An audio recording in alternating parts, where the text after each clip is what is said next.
चरित्रकारांची तादात्म्यता भाग 2. लेखक गोपाळ आवटी. अभिवाचन दत्ता सरदेशमुख.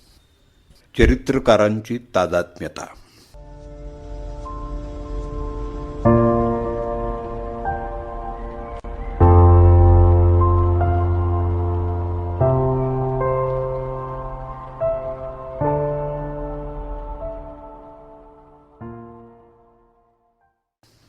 मराठी चरित्रकारांमधला दादा माणूस म्हणजे धनंजय कीर.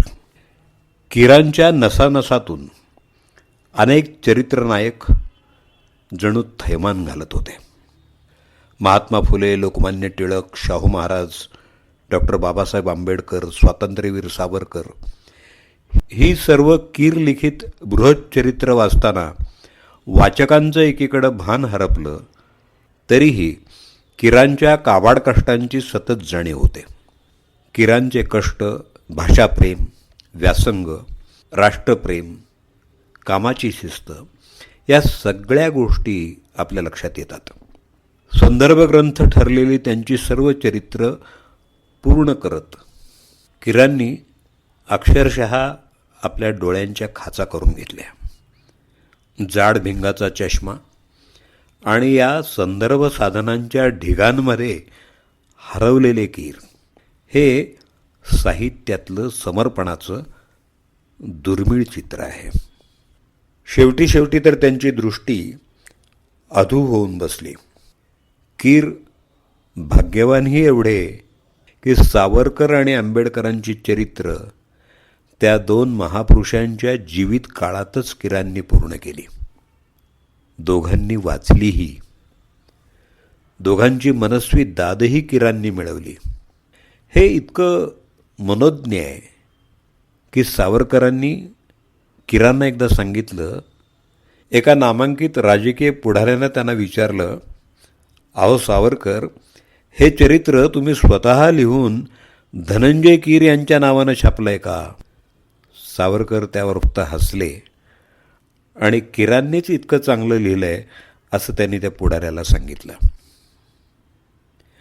डॉक्टर बाबासाहेबांनी कीरांना धन्यवाद देताना उद्गार काढले की तुमच्या या अभ्यासपूर्ण चरित्रामुळं माझं आत्मचरित्र लिहिण्याचं काम आता सोपं झालं आहे.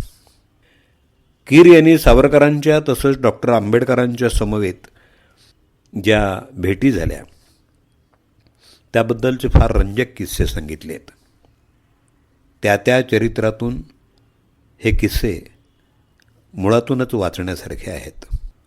चरित्र लिहिण्याची बैठक आणि पद्धत याविषयी कीरांनी पुष्कळ चिंतन केलं. चरित्र वाङ्मयावरचे अनेक ग्रंथ त्याने अभ्यासले. हेरॉल्ड निकल्सन, आंद्रे आर्वा, Lytton Strachey, Emil Ludwig, John Buchan, बॉकवेल, Havelock Ellis, Somerset Maugham, John एगॅरिटी, Paul Murray Kendall, Joseph Shipley अशी आणखी किती नावं घ्यावीत. आणि या सर्वांचे ऋण कीर व्यक्त करतात. ते म्हणतात की निर्विकारपणे लिहिलं तर ते चैतन्यहीन ठरेल. माझ्या चरित्रनायकाच्या ध्येय धोरणांशी मी समरस झालो, परंतु निकाल देताना चरित्रकारांना स्वतंत्र आणि तटस्थ राहावं हे उत्तम. सावरकर हे निर्विवाद महापुरुष होते म्हणून त्यांचं चरित्र लिहायचं शिवधनुष्य कीरांनी उचललं. याचं आणखी एक कारण कीरांनी हेही सांगितलं की विविध संदर्भास्तव जॉन गुथर यांचा इनसाइड एशिया वाचल्यावर त्यात सावरकरांचा उल्लेखच नाही. याचं फार आश्चर्य वाटलं. सर्व परदेशी ग्रंथकारांना आणि इतिहासकारांना हे कुणीतरी लक्षात आणून द्यायलाच हवं होतं. गांधी आणि नेहरूंच्या अगोदर कुणीतरी आपला जीव पणाला लावून स्वातंत्र्य चळवळीची सुरुवात केली होती. कीरांनी त्यासाठीच सावरकरांचं चरित्र उत्तम इंग्रजीतून लिहिलं. पुढं द. पं. खांबेटे यांनी त्याचा उत्तम मराठी अनुवाद केला. त्याच्या 3 आवृत्त्या निघाल्या. कीर एका अर्थानं एवढे बेरकीही होते की सावरकर चरित्राच्या प्रती त्यांनी त्याच वेळी उत्तम पत्रासह ब्रिटिश पंतप्रधान विन्स्टन चर्चिल, चरित्रकार लुई फिशर, आयर्लंडचे मुख्य प्रधान डी व्हॅलेरा यांना पाठवल्या. चर्चिलना पाठवलेल्या पुस्तकावर त्यांनी a mighty man of our age असं लिहिलं होतं. चर्चिलचे वैयक्तिक सचिव जेन पोर्टल यांनी 13 मे 1955 पत्र पाठवून चर्चिलना पुस्तक आवडल्याचं कळवलं. डी व्हॅलेरा यांचंही आभारपत्र आलं. हे सगळं चिकाटीनं करणारं कीर नावाचं रसायन काय असलं पाहिजे.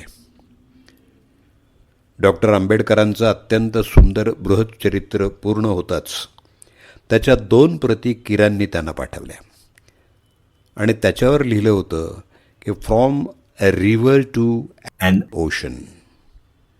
केवढं हे निर्मळ मन आणि किती हा जिव्हाळा. डॉक्टर आंबेडकर मुंबईत आले तेव्हा त्यांनी कीरांना बोलावून भरपूर गप्पा मारल्या, समाधान व्यक्त केलं. तिथं उपस्थित असलेल्या माई आंबेडकरांनी स्वतःसाठी स्वतंत्र प्रत मागवली. चरित्रातली एवढी सविस्तर माहिती कशी आणि कुठून मिळवली याविषयी बाबासाहेबांनी फार उत्सुकतेने विचारलं. नंतर या सर्व चरित्रांच्या पुढं आणखीन आवृत्त्या निघाल्या. याचं कीरांना अतीव समाधान झालं. राष्ट्रीय आंतरराष्ट्रीय पातळीवरच्या अनेक मान्यवरांनी धनंजय कीरांना गौरवलं. चरित्रनायकांच्या कोणत्या गुण अवगुणांवर किती कमी जास्त प्रकाश टाकायचा हे कीरांनी विवेकानं ठरवलं. सत्य मांडताना कटाक्षानं त्यांचे आधार मिळवले. कीरांच्या काही गोष्टी वादग्रस्त झाल्या, पण त्याचं प्रमाण अत्यल्प आहे. सावरकरांचं दृष्टेपण कळायला सरकारला आणि समाजाला फार वेळ लागेल हे कीरांनी 1967 पूर्वीच विस्तारानं सांगितलं होतं. सावरकर चरित्रग्रंथ 28 मे 1950 जेव्हा प्रकाशित झाला त्यावेळी कीरांच्या पत्नी सुधाताई यांनी चरित्राची एक प्रत हातात घेतली. अत्यंत अभिमानानं त्याच्यावर हात फिरवून ती पुसली. शुभप्रद विजयदर्शक रीतीनं ती सुशोभित केली, तिची पूजा केली. इतका तिला आनंद झाला असा उल्लेख स्वतः कीरांनीच केला आहे. कीरांना सुरुवातीला थोरामोठ्यांच्या हातचे ठसे मिळवणं, त्यांचे हात पाहणं असा छंद होता. डॉक्टर बाबासाहेब आंबेडकर हे आंतरराष्ट्रीय ख्यातीचे नेते होतील, त्यांच्या हातून मोठं काम घडेल हे भविष्य कीरांनी अगोदर वर्तवलं होतं. डॉक्टर आंबेडकरांनी एकदा परदेशी निघताना गमतीनं आपल्या मित्रांमध्ये हा किस्सा सांगितला होता. पुढं जो इतिहास घडला त्याला काय म्हणावं. कीरांचं अचूक भविष्य भारत भाग्यविधातं ठरलं. एखाद्या चरित्रकारानं भावना, विचार आणि कृतीतून एवढं चरित्र नायकात समर्पित व्हावं याचं हे दुर्लभ उदाहरण आहे. हे तादात्म्य अपूर्व आहे. नुसतं अपूर्वच नव्हे तर अलौकिक आहे. चरित्रकार धनंजय कीर आणि अरविंद गोखले यांच्या अतीव कष्टाकडं पाहत असताना मला आजच्या पिढीतल्या संशोधक, चरित्रकार मनीषा बाठे यांचं समर्थ रामदासांच्या जीवनकार्याशी असणारं तादात्म्य तितकंच आश्वासक आणि अव्वल दर्जाचं वाटतं. 11 भारतीय भाषा लिहिता बोलता येणाऱ्या या व्यासंगी विदुषीनं यंदाच्याच वर्षी म्हणजे 2023 लिहिलेलं समर्थ रामदासांचं छोटेखानी चरित्र मोनोग्राफ त्यांच्या ध्यासाचा परिपाक आहे. मी परिपाक या दृष्टीनंही म्हणतो की साहित्य अकादमीनं काढलेल्या या चरित्रापूर्वीची मनीषा बाठे यांची समर्थ साहित्यावरची 4 महत्त्वाची पुस्तकं मूलभूत संशोधनाकडे निर्देश करतात. हे संशोधन सातत्य, मनीषाताईंच्या समर्थांप्रती असलेल्या समर्पणातून आलेला आहे. सज्जनगड परिसराला दरवळून टाकणाऱ्या आध्यात्मिक सरी आणि समर्थांच्या कर्तृत्वगंधानं लहानपणापासून मनीषाताईंना अनामिक ओढ लावली. ही ओढ अभ्यासात परिवर्तित होत गेली. ही ओढ आणि संशोधन एवढं खोल आणि चौफेर झालं की त्यातून रामदासी ज्ञानोपासना व पंचीकरण आणि त्याचे गीता रहस्यातील प्रतिबिंब, 2 रामदासी मोक्षपट आणि वारकरी मोक्षपट एक तौलनिक मागोवा, 3 समर्थ रामदास कृत दखनी उर्दू पदावल्या आणि 4 रामदासी गणेश विद्या असे अभ्यासपूर्ण ग्रंथ वाचकांना तसंच समर्थांच्या अभ्यासकांना मिळाले.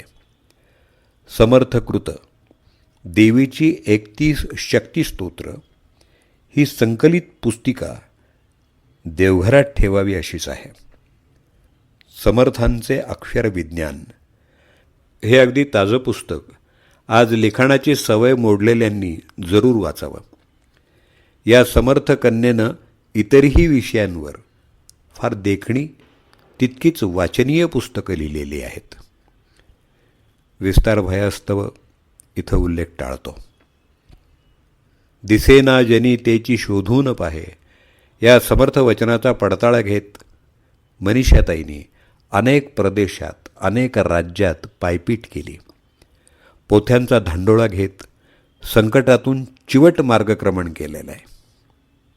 या तादात्म्यतेतूनच त्यांच्या अंतःकरणात राघव आणि समर्थ या दोघांनीही वस्ती केलेली आहे, हे निसंशय.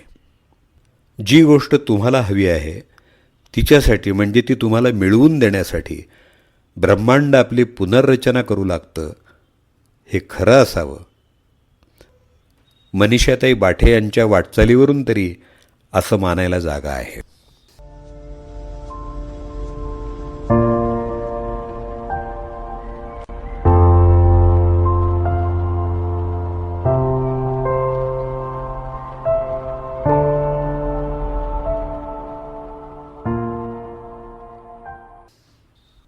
चरित्रकारांची तादात्म्यता या लेखनमालेतला दुसरा भाग आपण ऐकलात. लेखक गोपाळ आवटी, त्यांचा मोबाईल नंबर 9730143109. अभिवाचन दत्ता सरदेशमुख, 8329730186.